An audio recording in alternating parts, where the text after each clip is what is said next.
Alors la news de la semaine, c'est ça. C'est BlackRock qui va lancer un ETF Bitcoin. Alors attention, on n'a pas encore toutes les informations à notre disposition, mais ce qu'on sait, c'est que ce serait un ETF qui n'a pas tout à fait la substance d'un ETF. Ce que je veux dire par là, c'est que normalement, un ETF, il doit vraiment répliquer bête et méchant le prix de l'actif sous-jacent, en l'occurrence le Bitcoin. Là, il se pourrait qu'on retrouve un peu les travers du GBTC de Grayscale. Alors, en gros, ce serait des Bitcoin papier, un produit dérivé de Bitcoin, backé par des vrais Bitcoins, qui sont custody par Coinbase. Peut-être qu'il y aura un delta au niveau du prix, ça, on le verra. En tout cas, ce qui est intéressant là-dedans, c'est que déjà, d'une part, c'est BlackRock. Alors, pour ceux qui ne connaissent pas BlackRock, c'est le plus gros fonds d'investissement du monde en termes d'actifs sous gestion, avec quasiment 10 000 milliards de dollars sous gestion. C'est une boîte qui existe depuis un peu plus de 30 ans, je crois, mais qui a commencé à vraiment décoller après la crise de 2008. Le marché, c'est eux. C'est-à-dire, s'il y a un produit financier qui existe, ils ont des billes dedans. Ils sont investisseurs dans quasiment tout le CAC 40, tout le S&P 500. En fait, toutes les boîtes qui ont un peu de capitalisation, ils ont des billes dedans. Et ils ont même des billes dans des boîtes qui vont faire de la crypto, comme MicroStrategy, par exemple, pour la partie mining de Bitcoin. Le capitalisme, c'est eux. Et à chaque fois que vous regardez une grosse entreprise, je vais prendre l'exemple de Michelin, par exemple, parce que moi, je suis de Vert-Clermont de base. Michelin, actionnaire majoritaire, c'est BlackRock. Ils ont des billes absolument partout. Du coup, ça fait que savoir qu'un acteur comme BlackRock arrive sur le marché avec un projet comme celui-là, déjà, ça va faire venir beaucoup d'institutionnels. Alors, il y a du bon et il y a du moins bon. Est-ce que c'est pour nous shorter la gueule? Il y a ça, mais le problème, c'est que même s'il y a des bitcoins en sous-jacent, on sort du bitcoin, tu vois, on est sur du produit dérivé, donc on revient sur de la finance traditionnelle, même si ça porte le nom du bitcoin. Moi, c'est ça qui me dérange un petit peu. Par contre, effectivement, ça crédibilise à fond et ça force aussi un peu les régulateurs aussi à prendre le sujet des crypto-monnaies encore plus au sérieux, parce que là, on peut pas passer à côté de BlackRock, quoi. Là, c'est vraiment du très très lourd. Donc, on a un article dédié sur le sujet que je vous mets en description, bien entendu. Il n'y a pas une histoire comme quoi, dans les 30 dernières années, ils ont eu qu'un ETF qui a été refusé ou un truc comme ça? J'ai vu passer ça sur Twitter. En tout cas, je crois dans les ETF qu'ils ont voulu lancer, je n'ai pas la fourchette de date, mais en tout cas, apparemment, il y en a qu'un qui leur a été refusé. Donc, ce qu'il faut comprendre, c'est que quand BlackRock, ils veulent lancer un ETF et qu'ils vont voir la SEC, c'est qu'ils savent qu'ils peuvent le lancer, quoi. C'est qu'il n'y a pas trop de doute dans le fait qu'ils vont réussir, je pense. Et en vrai, voilà, même si c'est pas forcément l'acteur qu'on a envie de voir, au final, si ça permet d'ouvrir cette porte et de permettre l'accélération de création de nouveaux ETF, etc., ou même, voilà, comme tu disais, la prise un peu plus au sérieux de l'industrie, ça peut être quelque chose de positif. Quels impacts long terme ça va avoir sur les cryptos? Personnellement, j'en ai aucune idée. Mais ce que je peux dire, c'est que quand tu as un aussi gros acteur qui veut se positionner sur le marché, en général, tu regardes, t'écoutes, et surtout, je pense que voilà, ils peuvent aller voir le petit gangster et lui dire bon, mon ref, c'est bien, t'as une petite vendetta contre Binance, contre Coinbase, tout ça, mais tu nous fais passer l'ETF, tu ne casses pas les couilles, quoi. Ouais. Après, c'est Bitcoin, c'est pas oui, voilà, mais moi, je pense que voilà, s'ils essayent de se lancer de cette manière-là, vu le nombre d'avocats, d'experts, tout ça, j'ai du mal à croire qu'ils vont échouer, quoi. Si BlackRock échoue, vraiment, je sais pas ce qu'on doit faire. Comme dit dans le chat, ça ressemble plus à un trust qu'un ETF, mais bon. Ouais. Polygon qui dévoile Polygon 2.0. Alors, moi, j'ai trouvé ça très intéressant. Il faut savoir que Polygon, je le connais pas en long, en large, en travers. Je connais très bien, mais je suis toujours surpris au niveau de la vision à quel point ils comprennent bien les choses. Et visiblement, là, ils sont dans une rotation en mode layer 2, pur et dur. Mais ils font un peu peur, là. On va en parler. Alors, Polygon, c'est la boîte. Polygon Lab, c'est la boîte derrière Polygon. D'accord? Polygon, c'est tout un écosystème. À la base, c'est un layer 1 en proof of stake qui est compatible avec la machine virtuelle Ethereum, qui est d'ailleurs basée sur Tendermint, pour ceux qui ne le savaient pas, le SDK de Cosmos. Ensuite, tu as donc différents layer 2 qui vont mettre en place, avec un premier layer 2 qui est sorti qui s'appelle Polygon ZK EVM. Pour la petite culture, voilà, on en profite. Il faut savoir qu'à la base, c'était une boîte à part qui s'appelait Hermès, qui a été rachetée par Polygon. C'est devenu ensuite Polygon Hermès. Et ensuite, Polygon Hermès a été rebrand en Polygon ZK EVM. Et il faut savoir que des produits en ZK de Polygon, il y en a plusieurs. Polygon ZK EVM, c'est le premier. Pourquoi? Parce que ça utilise la technologie ZK, c'est-à-dire les Zero Knowledge Proof, avec de l'EVM, c'est-à-dire compatible avec la machine virtuelle Ethereum.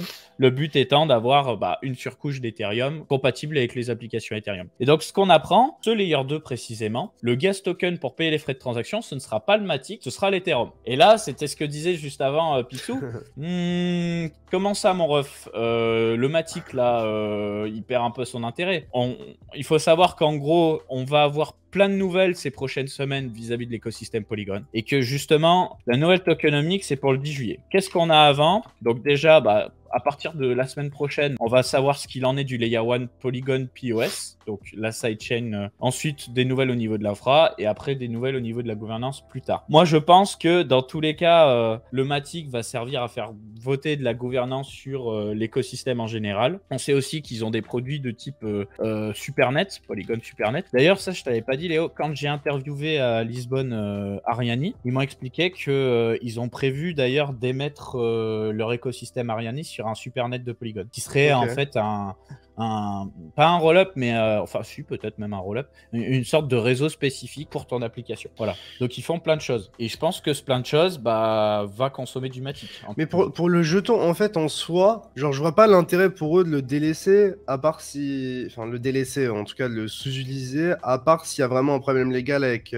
tout ce qui est SEC, etc., tu vois. Exact. La question qu'on peut se poser aussi, c'est est-ce que toutes ces annonces-là, elles ont été précipitées par le fait que le Matic soit possiblement considéré comme une securities par la SEC dans les dernières accusations, enfin les dernières plaintes déposées auprès de Binance et Coinbase, ou est-ce que ça n'a rien à voir et voilà, dans tous les cas c'était prévu.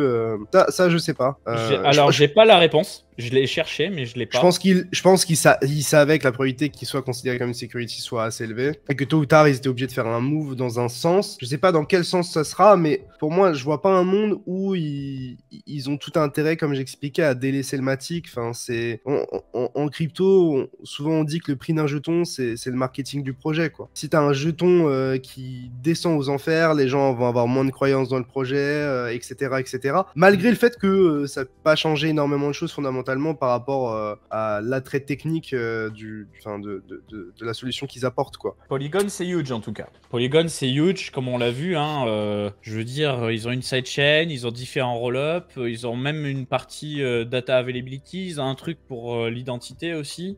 Donc je pense que du Matic, on va avoir un petit peu partout. Maintenant, comme tu dis, il y a la question de la security. Et on va en parler juste après, niveau réglementation. Mais la définition même de ce que c'est un security pour les cryptos, c'est pas clair encore. Et je pense pas renforcer tant qu'il n'y a pas plus de clarté sur les nouvelles tokenomics, sur tout ça. Enfin, évidemment, l'aspect technique, etc. Enfin, analyse technique, trading, enfin, à quoi ressemble le graphe et tout, c'est important. Mais là, pour le coup, ça change fondamentalement la nature de ce sur quoi on spécule. Donc, c'est quelque chose qu'il faut pas sous-estimer. Et de toute façon, là, on l'a vu récemment, le prix a un petit peu morflé, etc. Donc, on va voir justement les annonces qui vont suivre. Dans tous les cas, on aura des réponses. Toujours pour Polygon, je vais vous parler de The Value Prop qui a été annoncé cette semaine du coup. C'est le Wikipédia des utilités de la blockchain. Donc l'idée c'est de répertorier toutes sortes d'utilités. Alors de ce que j'en ai compris, ce sont les projets eux-mêmes qui vont vers eux pour leur dire voilà, moi je fais ça, tu peux le rajouter à ton book. Et je pense que ça va prendre une dimension communautaire. Mais en gros, voilà, c'est The Value Prop. Là, c'est pareil. Si vous nous écoutez sur YouTube, je vous laisse en description. Vous avez une base de données et vous avez différentes verticales, différentes use cases. Et il y en a vraiment énormément. Et après, tu as tout qui est expliqué. Donc, par exemple, AV, on sait ce que c'est, mais on va cliquer dessus. Ça va t'expliquer rapidement ce qu'ils font. Ça va te donner l'accès au site. J'ai pas encore pris le temps de tout poncer, mais je trouve ça hyper intéressant, notamment sur la partie gaming. Je pense qu'il y a des choses à en tirer. Il faudra que je me pose dessus. Mais il y a quasiment 300 use cases qui sont répertoriés actuellement. Donc, on commence à être sur un book très intéressant. Et ce qu'il y a d'intéressant dans cette initiative, c'est tout simplement, quand tu veux t'adresser à des régulateurs qui sont un peu méfiant du Web3 et des crypto-monnaies, tu lui dis regarde, les Web3 ça permet aussi de faire ça, de tracer des donations par exemple, de tracer je sais pas moi un voyage, un billet, peu importe. Donc plutôt pas mal. Je vous laisserai regarder ça de votre côté de toute façon. Ensuite là on passe à de la réglementation et là ça devient très intéressant à mon sens. Bon, comme d'hab on voit les choses avancer, on aimerait un peu plus de matière, mais je considère que ça va dans le bon sens. Donc, long story short, qu'est-ce qu'on apprend? On apprend enfin, après 5 ans, qu'il y aurait eu un échange entre un ancien directeur de la division des sociétés de la SEC et Vitalik lui-même, et que cet échange aurait permis, d'une certaine façon, de changer l'esprit positivement, le discours de cette personne pour ne pas considérer Ethereum comme un actif type security. Donc, c'est ce qui s'est passé en 2018, ça traîne. Et jusque-là, justement, la SEC a essayé de tout faire dans le cadre de son procès contre Ripple pour que ça ne se sache pas. Ouais. Sauf que voilà, ça a leak. Et donc, bah, Ripple, c'est pas en mode oui, Ethereum, vous abusez. C'est plutôt en mode ouais, donc là, la SEC, vous nous prenez un petit peu pour des quiches, quoi. Ces éléments-là pourront servir potentiellement au procès SEC contre Ripple. Moi, j'en suis assez sûr. Maintenant, c'est un procès qui date depuis longtemps. Quand est-ce qu'il se terminera? Ça, j'en sais rien. On sera peut-être mort d'ici là, je sais pas. Mais c'est plutôt positif. Et donc, justement, ça fait avancer un peu le schmilblick. C'est-à-dire que on a une rumeur, pour le moment, c'est une rumeur, mais que je trouve sacrément intéressante, qui est que le Congrès américain envisage un nouveau statut réglementaire pour Ethereum. Alors, justement, nouveau statut réglementaire, ça voudrait dire que c'est pas security, c'est pas commodity, ce serait une nouvelle classe d'actifs spécifique pour les cas comme Ethereum, à commencer par Ethereum. Parce que justement, dans un ancien discours, que je vais vous mettre ici, vous n'aurez pas le son, mais c'est pas grave. Dans un ancien discours, on a eu d'abord Gary, on vous l'avait présenté dans l'émission précédente, mais là, c'est une autre personne de la SEC qui disait « Si un projet tend suffisamment à se décentraliser, on n'a pas à le considérer comme une security. » Et donc, si on développe un petit peu, l'idée, ce serait de dire « Bon, bah, ok, peut-être qu'au début, c'est centralisé parce que, bah, faut le lancer, faut le marketer, faut faire tout ce qu'il y a à faire. Mais au bout d'un moment, le truc, une fois qu'il est lancé, il faut qu'il se décentralise de lui-même. Si on reste sous un truc totalement sous contrôle, bah à ce moment-là, c'est pas décentralisé. Il n'y a aucune raison que ça soit traité différemment d'un produit financier classique. Et donc, le débat, il est là. Et pour le moment, c'est une rumeur. Mais bon, la rumeur, elle viendrait de JP Morgan. Et ça voudrait dire qu'on aurait le cas commodity pour Bitcoin. Donc des réglementations assez légères, on va dire. Le cas security pour les projets totalement centralisés ou pour des cas spécifiques comme la tokenisation, je sais pas moi, d'une maison, d'une voiture ou peu importe. Une nouvelle classe intermédiaire où on aurait une réglementation qui serait quand même beaucoup plus légère que de la security pour les cas type Ethereum, et je vais aller plus loin, Cardano, Tezos, Cosmos, etc. Voilà. Affaire à suivre. Maintenant, tu vois, j'en parlais avec mon ancien boss tout à l'heure, il me disait attention au traquenard aussi, parce que c'est vrai que sur le papier, ça peut être séduisant, mais si ça se trouve dans les faits, ce sera encore pire que ce qu'on pensait. Donc on va voir, on n'hésitera pas à vous en parler en tout cas. Ensuite, on a Uniswap Labs qui dévoile la V4 de son DEX. Donc pour le moment, on est juste sur une annonce, hein, c'est pas lancé. Comme d'hab, ils font des optimisations au niveau du code, ils proposent des nouvelles fonctionnalités. Mais moi, ce qui va m'intéresser là-dedans, c'est que surtout, ils ont fait une optimisation au niveau du code qui permet de réduire de 99% les frais de gaz du réseau nécessaire pour lister des nouveaux pools. Et donc en fait, pourquoi je parle d'optimisation de code? Quand vous utilisez une application décentralisée sur Ethereum, cette application, bon bah c'est un programme informatique, et ce programme informatique, il va nécessiter de la puissance de calcul CPU, de la bande passante et du stockage. Et donc en fonction de ces trois critères, ça va avoir un coût en gaz sur le Layer 1 Ethereum. Donc si tu arrives à obtenir le même résultat, mais en utilisant moins de ressources, bande passante, processeur, etc., et bah du coup le coût déporté est moindre, et là c'est le but ici, c'est d'avoir une plateforme optimisée avec des coûts inférieurs au niveau du Layer 1, et donc aussi bah, potentiellement des Layer 2. Voilà, donc pour le moment, on est sur une annonce. Ils nous ont expliqué ce qu'il y avait dedans. Et surtout, ils recueillent beaucoup de commentaires de la part de la communauté pour savoir bah, s'il y a des choses à faire en particulier. Donc, affaire à suivre. Il faut savoir cependant que, comme pour la V3, ce sera déployé sous une certaine licence qui fait que les autres projets, dans un premier temps, ne pourront pas copier-coller bête et méchant le code d'Uniswap pour en faire des forks. Il va avoir une sorte d'exclusivité sur leurs optimisations et leurs nouvelles fonctionnalités dans un temps 1, et c'est seulement dans un temps 2, quand ce sera débloqué, que les gens pourront copier, comme ça avait été le cas avec Uniswap V3. C'est beaucoup plus tard que PancakeSwap s'est mis à jour pour s'adapter. J'ai envie qu'on parle de ça. Alors beaucoup de FUD par rapport à ça. Binance France, sous le coup d'une enquête en France pour non-conformité réglementaire. L'information, elle est partie dans tous les sens. Je vais faire une interview d'ailleurs avec eux, et ils m'ont dit normalement que l'interview serait bon, ça pourrait être fait. Il n'y a pas eu de report effectué vis-à-vis de cette news spécifique, en tout cas actuellement. En gros, on parle de perquisition, de blanchiment aggravé, machin. Bref, on va faire très très court. Ils ont une petite visite, comme ça arrive très souvent dans plein de grosses boîtes en France. Hein. Moi, je l'ai vécu, hein, donc je sais ce que c'est.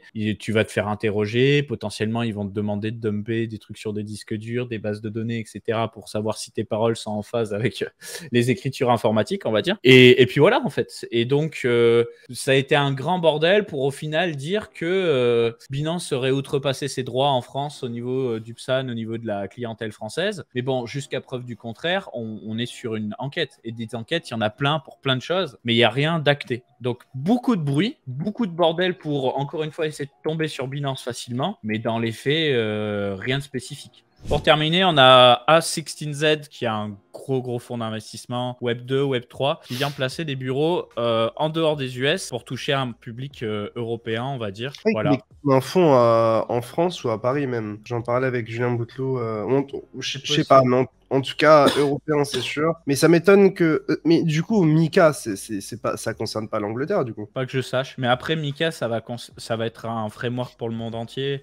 Mais non, ça concerne pas l'Angleterre que je sache, non. Donc pour ceux que ça intéresse, en tout cas, il y a une partie de l'interview sur Julien Bouteloup que j'ai faite où on parle de Mika et il disait que lui, en ce début d'année, en tout cas jusqu'à maintenant 2023, il avait vu plus d'investissements en Europe que par exemple aux US, ou en tout cas que c'était en forte croissance, parce que justement, le fait qu'il y ait Mika, ça permet d'avoir une certaine stabilité et c'est aussi un moyen, un cadre qui permet en fait à des investisseurs, des fonds d'investissement, etc., de se projeter et de comprendre un peu les règles avec lesquelles ils vont jouer et des règles qui ne vont pas changer tous les jours, quoi. Et c'est là où justement l'Europe est en train de tirer un peu son épingle du jeu en ce moment. Oui. Et d'ailleurs, vous avez la version longue de l'interview chez Picsou et vous avez des petits morceaux qui vont arriver progressivement sur la chaîne de Coin Academy. En plus des interviews qu'on a faites à Lisbonne, en plus des rediffs de masterclass. Là, on bombarde, là. Là, on envoie du contenu. Niveau vue, ça reprend un petit peu, ça fait plaisir. Et on est à 5990 abonnés. Donc, vous allez me faire plaisir de vous abonner tout de suite. Puis, si vous nous écoutez sur YouTube, bon bah voilà, vous avez juste à liker et à laisser un petit commentaire pour nous soutenir.